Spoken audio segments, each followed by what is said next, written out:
Let's get more insight into the latest developments in the nation's political landscape. I'm being joined now by Mr. Clement Nwankwo, the Executive Director of Policy and Legal Advocacy Center. Thank you for joining us on the News at 10. Thank you very much. Let's begin with INEC's strategic plan. It's a 4-year plan. How do you expect this to play out, particularly in next year's general election, and does it have enough time to do so? I think so. I think it's coming within the same time frame as the last one did come through, which guided us through the elections from 2015 to 2019. This is 10 months before the general elections, and I think that when you look at the strategic plan and also look at the election project plan, you get a sense that INEC has reviewed what happened with the last strategic plan and the project plan, and has now come up with guidelines that will lead to the 2023 elections, but even beyond that, right on to the elections that comes after 2023, which would be in 2027. It has captured several of the issues that are often recurring with elections, including the issues related to having the right legal framework for elections, the preparations for elections, the actual implementation of elections, and how to manage parties, candidates, and indeed stakeholders involved with elections. So I do think it's nothing new to INEC, and the hope is that having planned, the implementation would now become the next steps to make sure that we have a proper implementation of the plan.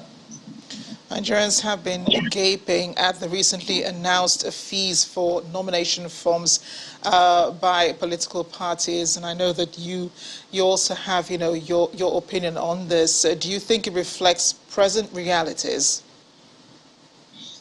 I think the damaging thing with the fees that have been prescribed is the tendency to exclude. Democracy is about participation, and we do have significant segments of our population who continue to be excluded from politics. We have women who have been excluded, we have young people, and now the added factor, indeed it's always been there, of excluding those who do not have the finances to run elections. If you look at the Electoral Act, it prescribes the limits to election expenses. Now, this ab initio at the beginning already begins to violate the Electoral Act, because it means that candidates have already started spending.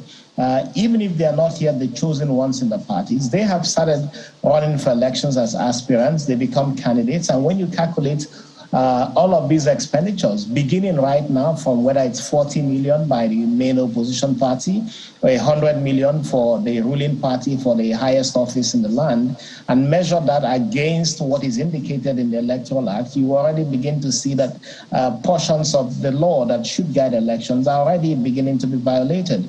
But the most important thing is that you're excluding significant proportion of citizens from participating in process, young people, women, and when you look at all of those, or most of those who are on elections, you find that most of them have been involved in government, have held offices, some remain in office and continue to participate in the process leading up to the primaries, which raises very serious concern about how serious the business of government is being taken. So I hear you when you talk about, inclusivity, and I'm wondering, with these numbers that are flying all over the place, what impact they will have on the nation's democracy, which we're trying to fix.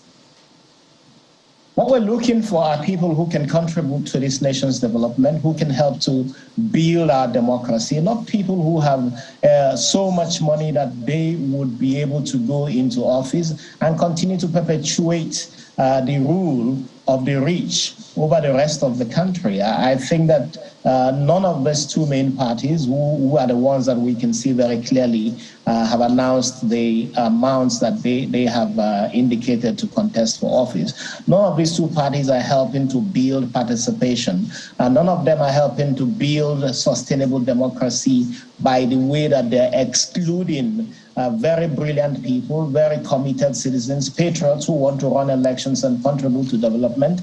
None of these two main parties are contributing to this. If anything, they are indeed derogating on the right of citizens to participate in the government of their country. And I think it's very sad for our democracy that we have seen these levels of huge demands on citizens who want to participate in elections, to buy forms and to contest in the parties to be candidates for elections.